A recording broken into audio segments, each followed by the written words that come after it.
ಮಹಾಗುರುಗಳು ಹೇಳಿದ್ರು ಆಕ್ಚುಲಿ ಇವರು ಹಾಡಲ್ಲೇ ಒಂದು ಗೆಲುವು ಇರ್ಬೇಕು, ಇನ್ನು ಸೋಲ್ ಕಾಣ್ಲೇಬಾರ್ದು, ದುಃಖ ಇರ್ಲೇಬಾರ್ದು, ಬರೀ ಸಂತೋಷ ಮಾತ್ರ ಇರ್ಬೇಕು ಅಂತ.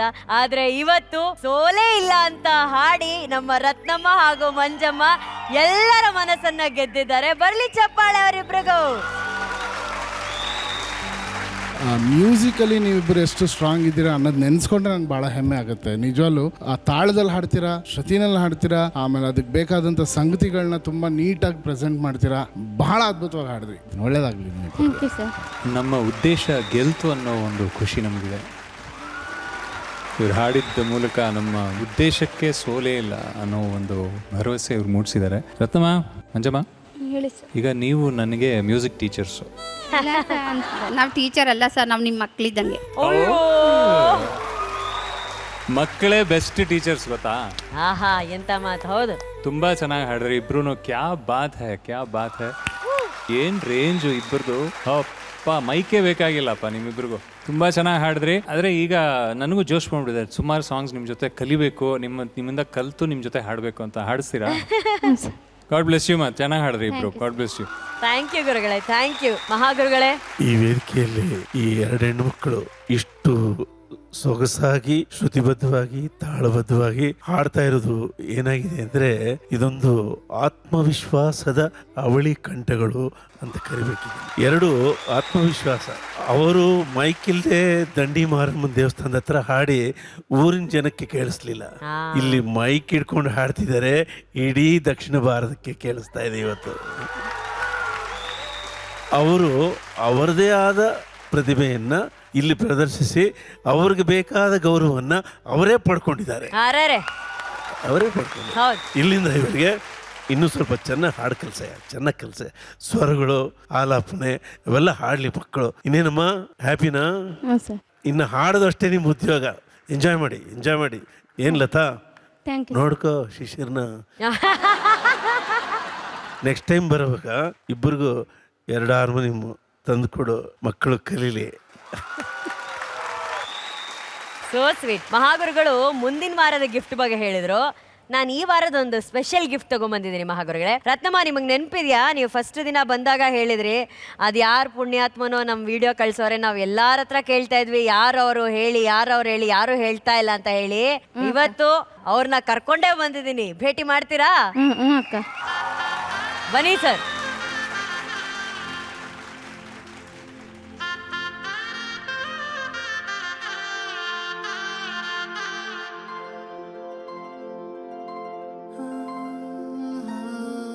ಗೊತ್ತಾಯ್ತಾ ಯಾರು ಅಂತ?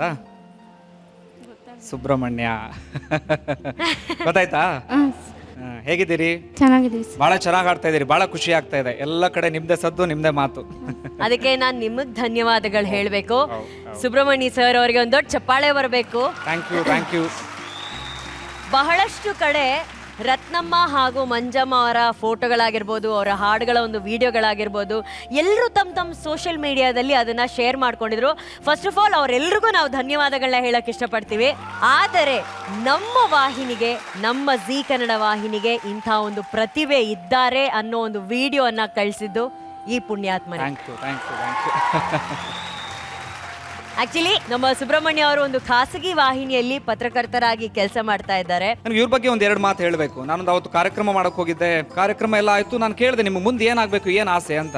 2 ಆಸೆ ಹೇಳಿದ್ದು. ಸರ್, ಒಂದು ವಾಷಿಂಗ್ ಮಷಿನ್ ಬೇಕು ನಮಗೆ, ಬಟ್ಟೆ ಒಗೆಯೋಕ್ಕಾಗಲ್ಲ ಅಂತ. ಇನ್ನೇನು ಆಸೆ ಅಂದರು, ಸರಿಗಮಪ ವೇದಿಕೆಗೆ ಹೋಗ್ಬೇಕು ನಾವು ಅಂತ. ನಾನು ಅವತ್ತಿಂದ ಯೋಚನೆ ಮಾಡ್ತಾ ಇದ್ದೆ, ಹೇಗಾದ್ರೂ ಮಾಡಿ ಇವ್ರನ್ನ ಸರಿಗಮಪ ವೇದಿಕೆಯನ್ನ ಹತ್ತಿಸ್ಲೇಬೇಕು ಅಂತ ಅವತ್ತಿಂದ ಅನ್ಕೊಳ್ತಾ ಇದ್ದೆ. ಇವರ ಪ್ರಾಮಾಣಿಕತೆಗೆ, ಇವರ ಮುಗ್ಧತೆಗೆ, ಇವರ ಪ್ರತಿಭೆಗೆ ಸಲ್ಲಲೇಬೇಕಾದಂತ ವೇದಿಕೆ ಇದು ಇವತ್ತು ಸದ್ದಿದೆ. ಬಹಳ ಖುಷಿ ಆಗ್ತದೆ ನನಗೆ. Thank you. ಆಕ್ಚುಲಿ ನಮ್ಮ ಜೀ ವಾಹಿನಿಯ ಮುಖ್ಯಸ್ಥರಾದಂತಹ ರಾಘವೇಂದ್ರ ಹುಣಸೂರ್ ಸರ್ ಅವರು ನಮ್ಗೆ ಈ ರೀತಿಯ ಒಂದು ರತ್ನಮ್ಮ ಹಾಗೂ ಮಂಜಮ್ಮ ಅನ್ನೋ ಮುತ್ತು ರತ್ನ ಇರುವಂತಹ ಪ್ರತಿಭೆಗಳನ್ನ ಪರಿಚಯ ಮಾಡಿಕೊಟ್ರು. ಆಕ್ಚುಲಿ ಈ ಸಂದರ್ಭದಲ್ಲಿ ರಾಘವೇಂದ್ರ ಸರ್ ಅವರು ವೇದಿಕೆ ಮೇಲೆ ಬಂದ್ರೆ ಚೆನ್ನಾಗಿರುತ್ತೆ. ಚಪ್ಪಾಳೆ ಬರಬೇಕು ರಾಘವೇಂದ್ರ ಹುಣಸೂರ್ ಸರ್ ಅವರಿಗೆ ಪ್ಲೀಸ್.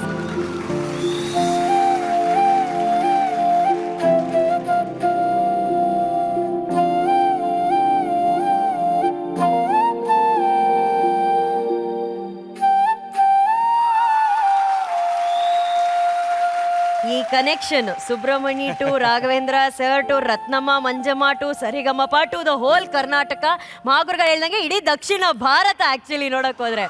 ಸೊ ಎಲ್ಲ ನಿಮ್ಮಿಂದ ಶುರು ಆಯ್ತು, ಹೇಳಿ ಪ್ಲೀಸ್. ಅಂದ್ರೆ ಇವರು ಬಹುಶಃ ಡಿಸೆಂಬರಿಂದಲೇ ನನಗೆ ವಾಯ್ಸ್ ನೋಟನ್ನು ಕಳಿಸ್ತಾ ಇದ್ರು. ಇವ್ರ ವಿಡಿಯೋನ ಬಹುಶಃ ನೀವು ಶೂಟ್ ಮಾಡಿದೆ ಅಂತ ಅನ್ಸುತ್ತೆ. ನೀವು ಕೊಟ್ಟಿದ್ರ ನಂಬರ್ನ, ನನ್ನ ನಂಬರ್ನ ಇವರಿಗೆ. ನಿಮ್ಮ ನಂಬರ್ ಅವ್ರು ಕೊಟ್ಟಿದ್ದೆ. ಯಾವಾಗಲೂ ಕೇಳ್ತಾ ಇದ್ರು ಸರಿಗಮಪ ವೇದಿಕೆ ಹೋಗ್ಬೇಕು ಅಂತ ಹೇಳಿ. ನನ್ನ ಹತ್ರ ರಾಘು ಸರ್ ನಂಬರ್ ಇತ್ತು, ತಕ್ಷಣ ಅವ್ರಿಗೆ ಕೊಟ್ಟೆ. ಅವ್ರು ಹೇಳ್ತಾ ಇದ್ರು ರಾಘು ಸರ್ ನಂಬರ್ ಸಿಕ್ತು, ನಾನು ಏನಾದ್ರು ಮಾಡ್ತೀವಿ ಅಂತ ಹೇಳಿ. ಆಮೇಲೆ ಅವರೇ ನೆಕ್ಸ್ಟ್ ಇಂದೆಲ್ಲ ಅವ್ರದೇ. ಓಕೆ ಸೊ ನನ್ನ ನಂಬರ್ ಕೊಟ್ಟಿದ್ದಾರೆ ಅಂಡ್ ಒಂದು 15-20 ಸಾರಿ ಮೆಸೇಜ್ ಕಳಿಸಿದ್ದಾರೆ. ಬಟ್ ವೈಯಕ್ತಿಕವಾಗಿ ಮತ್ತೆ ಆಸ್ ಅ ಕಂಪನಿ ನಾವು ಒಂದು ಸಾಮಾಜಿಕ ನ್ಯಾಯದಲ್ಲಿ ಒಂದು ಸಣ್ಣ ನಂಬಿಕೆ ಇರೋದ್ರಿಂದ ಮಿನಿಸ್ಟರ್ಗಳ ಇನ್ಫ್ಲೂಯೆನ್ಸ್ ಇಲ್ಲದೆ ಇದ್ರು ಬಹುಶಃ ಭಗವಂತನ ಇನ್ಫ್ಲೂಯೆನ್ಸ್ ಇತ್ತು. ಸೊ ಹಾಗಾಗಿ ಇವ್ರುಗಳು ಇಲ್ಲಿ ಬಂದಿದ್ದಾರೆ. ನನಗನ್ಸೋದು ಯಾವ ಬದುಕು ಕೂಡ ಬದುಕಲೇಬಾರದಷ್ಟು ನಿಕೃಷ್ಟ ಖಂಡಿತ ಅಲ್ಲ. ಮೇಲಾಗಿ ಅಂದರೆ ತುಂಬ ಬಹಳ ಜನ ಕೇಳ್ತಿದ್ರು ನನಗೆ, ಅಂದರೆ ಇದನ್ನ ಎಮೋಷನ್ಸನ್ನು ಮೀರಿ ಇದು ನಾವು ಇವರಿಗೆ ಕೊಟ್ಟಿರುವಂತಹ ಕೆಲಸ ಆ್ಯಂಡ್ ಆ ಕೆಲಸಕ್ಕೆ ಅವರಿಗೆ ಸಂಬಳ ಸಿಗುತ್ತೆ. ಆ ಕೆಲಸಕ್ಕೆ ಶ್ರೀಮಂತವಾಗಿರುವಂತಹ ಕರ್ನಾಟಕ ಅವರಿಗೆ ಪ್ರೀತಿಯನ್ನು ಕೊಡುತ್ತೆ. ಪ್ರೀತಿಯ ಮೂಲಕ ಏನು ಕೊಡಬೇಕು ಅದನ್ನು ತಲುಪಿಸ್ತಾ ಇರುತ್ತೆ. ಆ್ಯಕ್ಚುಲಿ ಆಡಿಷನ್ಗಿಂತ ಮುಂಚೆ ಎಷ್ಟು ಫೋನ್ ಬರ್ತಿತ್ತು, ಇವಾಗ ಅದಕ್ಕಿಂತ ಹತ್ತರಷ್ಟು ಫೋನ್ ಬರುತ್ತೆ. ಖುಷಿ ಆಗುತ್ತೆ ಆ್ಯಕ್ಚುಲಿ ಇವ್ರುಗಳಿಗೆ ಹೆಲ್ಪ್ ಮಾಡಬೇಕು, ಸಹಾಯ ಮಾಡಬೇಕು ಅಂತ ಹೇಳಿ. ಬಟ್ ಒಂದು ಬಹಳ ಸ್ವಾಭಿಮಾನಿ ತಂಡದವರಿಂದ ಒಂದು ಕೋರಿಕೆ ಇದೆ. ಈ ಪರಿಸ್ಥಿತಿಯಲ್ಲಿ ಇದರ ಅಡ್ವಾಂಟೇಜನ್ನು ತಗೊಳ್ಳೋದಕ್ಕೆ ದಯವಿಟ್ಟು ಯಾರು ಪ್ರಯತ್ನಿಸಬೇಡಿ. ತುಂಬಾ ಜನ ಅದನ್ನ ಪ್ರಯತ್ನ ಮಾಡ್ತಿರೋದು ಕಾಣಿಸ್ತಾ ಇದೆ. ಮೊದಲು ವಿಡಿಯೋ ನಾನು ಕಳಿಸಿದ್ದು ಮೊದಲು ಆ್ಯಕ್ಚುಲಿ ಜೋಕ್ ಅಂತ ಅನ್ಸುತ್ತದು. ಯಾರು ಯಾವ ವಿಡಿಯೋ ಏನೇ ಶೂಟ್ ಮಾಡಿದ್ರು ಕೂಡ ಅಲ್ಟಿಮೇಟ್ಲಿ ಇವ್ರು ಇಲ್ಲಿಗೆ ಬರಬೇಕು ಅಂತ ಹೇಳಿ ಆಗಿದ್ದು ಇವರದ್ದೇ ಮೊಬೈಲಿನ ವಾಟ್ಸಪ್ನಿಂದ.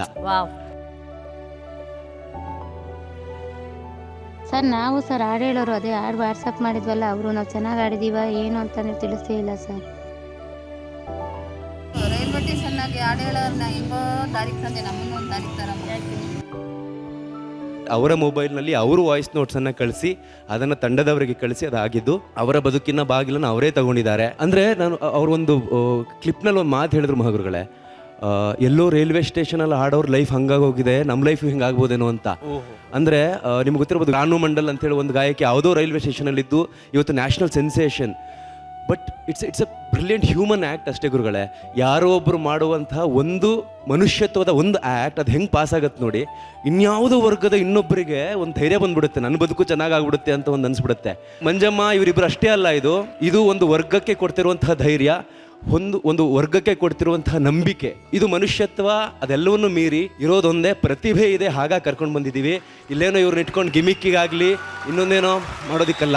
ಆ್ಯಂಡ್ ಇವರಿಗೆ ದಾನ ಅಥವಾ ಭಿಕ್ಷೆ ಅವಶ್ಯಕತೆ ಇಲ್ಲ, ಅವ್ರು ಭಿಕ್ಷೆಯನ್ನು ಬೇಡಿದ್ದಾರೆ. ಈ ವೇದಿಕೆಯಲ್ಲಿ ಇವರನ್ನ ಹಾಡಿಸಿ ಇವರ ಪರವಾಗಿ ನಾವು ಭಿಕ್ಷೆ ಬೇಡ್ತೀವಿ ಕರ್ನಾಟಕದವರ ಹತ್ರ. ಗ್ರ್ಯಾಂಡ್ ಫಿನಾಲೆ ವೇದಿಕೆಯಲ್ಲಿ ನಿಮ್ಮೆಲ್ಲರ ಹೃದಯ ಶ್ರೀಮಂತಿಕೆಯಿಂದ ಏನು ಬರುತ್ತೋ ಅದು ಅವರ ಬದುಕಿಗೆ ಒಂದು ಫಿಕ್ಸೆಡ್ ಡೆಪಾಸಿಟ್ ಆಗಿ ಹೋಗುತ್ತೆ. ಆ ದುಡ್ಡನ್ನು ಕೂಡ ಅವ್ರಿಗೆ ಕೊಡೋದಿಲ್ಲ ನಾವು. ಆ ದುಡ್ಡಿನ ಬಡ್ಡಿನಲ್ಲಿ ಅವ್ರಿಗೆ ಏನು ಬರುತ್ತೆ ಅದನ್ನು ಅವ್ರು ಬದುಕು ನಡೆಸಲಿ. ಇದು ಎಲ್ಲರೂ ಮಾತನಾಡಿ ತಗೊಂಡಿರುವಂಥ ನಿರ್ಧಾರ. ಬಟ್ ಎಲ್ಲವನ್ನ ಮೀರಿ ನೀವಿಬ್ಬರಲ್ಲಿರೋದು ನಿಮ್ಮ ಪ್ರತಿಭೆಯಿಂದ, ನಿಮ್ಮ ಟ್ಯಾಲೆಂಟಿಂದ ಅದ್ಭುತವಾಗಿ ಹಾಡ್ತೀರಮ್ಮ. ಸೊ ಆ್ಯಂಡ್ ಪ್ರೀತ್ಸೋಕ್ ಡೆಫಿನೆಟ್ಲಿ ಕರ್ನಾಟಕದವ್ರು ಇದ್ದೇ ಇದ್ದಾರೆ. ಎಲ್ಲರೂ ಚೆನ್ನಾಗಿ ನೋಡ್ಕೋತಾ ಇದ್ದಾರೆ. ಚೆನ್ನಾಗಿ ಹಾಡಿ. Thank you. ರಾಘವೇಂದ್ರ ನಡೆಸುವ ಈ ಶೋ ಆಫ್ ಮ್ಯೂಸಿಕ್ ನಾವು it is with full of logic. Logically all the very best. ಅಷ್ಟೇ ಒಂದೇ ಮಾತು, music with logic. Super. And Raghav sir ಹೇಳ್ದಂಗೆ ಈ ರೀತಿಯ ಪ್ರತಿಭೆಗಳು ಬಹಳಷ್ಟು ಇರ್ತವೆ, ಅದು ನಮ್ಮವರೆಗೂ ತಲುಪಬೇಕು, ಅದು ತಲುಪಲಿ ಅನ್ನೋದು ನಮ್ಮೆಲ್ಲರ ಆಸೆ. ಆ್ಯಂಡ್ ಅದ್ರ ಜೊತೆಗೆ ಹಿಂಗೊಂದೇನೋ ಒಂದು ಹೆಜ್ಜೆ ಯಾರೋ ತಗೊಂಡಾಗ ಎಲ್ಲರೂ ಒಳಗಡೆ ಒಂದು ಒಳ್ಳೆತನ ಎದ್ದು ಬಿಡುತ್ತೆ ಅಂತ ಅನ್ಸುತ್ತೆ. ಸೊ ಆ ಒಳ್ಳೆತನ ಮಲಗೋದಿಕ್ ಬಿಡಬೇಡಿ. ನೀವು ಇವರಿಬ್ಬರನ್ನೇ ತಲುಪಬೇಕಂತಿಲ್ಲ, ನಿಮ್ ಸುತ್ತ ನೋಡಿದ್ರೆ ಇಂಥ 10 ಜನ ಇರ್ತಾರೆ. ಟಿವಿಯ ವೇದಿಕೆಯಲ್ಲಿ ಬರುವ ಸಹಾಯವೇ ಸಹಾಯ ಅಲ್ಲ, ಅದನ್ನ ಮೀರಿದ ಸಹಾಯ ಇದೆ. ದಯವಿಟ್ಟು ಅದನ್ನ ಮಾಡಿ. ಆ್ಯಂಡ್ ಒಂದು ಗುಡ್ ಸ್ಪಿರಿಟ್ ಆಫ್ ಒಂದು ಹೆಲ್ಪಿಂಗ್ ನೇಚರ್ ಶುರು ಆಗಿದೆ. Please spread it. Thank you. Very well sir, very well sir.